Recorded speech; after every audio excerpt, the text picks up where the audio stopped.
প্রিয় এসপি প্রফেশনালগণ, আপনারা সমাজে ন্যায় বিচার ও আইনের শাসন প্রতিষ্ঠায় এক গুরুত্বপূর্ণ পরিবর্তনের সৈনিক।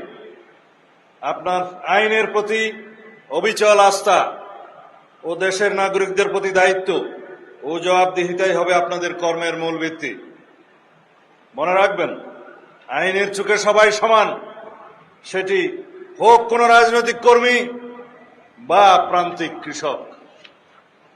বর্তমান সরকারের প্রধান অগ্রাধিকার হচ্ছে আইন শৃঙ্খলা পরিস্থিতি নিয়ন্ত্রণের মাধ্যমে জনমনে স্বস্তি প্রদান করা ও দেশে শান্তি প্রতিষ্ঠা করা।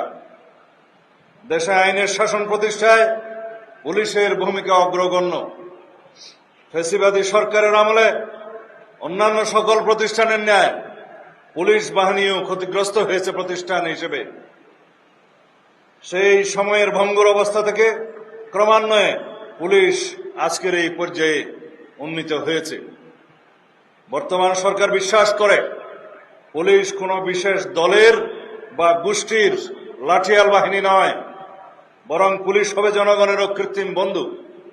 আমাদের নির্বাচনী ইশতেহারে আমরা দ্ব্যর্থহীনভাবে ঘোষণা করেছি জননিরাপত্তা নিশ্চিত করা এবং পুলিশ বাহিনীকে দলীয় প্রভাবমুক্ত করে একটি আধুনিক, সেবাধর্মী ও মানবিক সংস্থায় রূপান্তর করাই আমাদের মূল লক্ষ্য।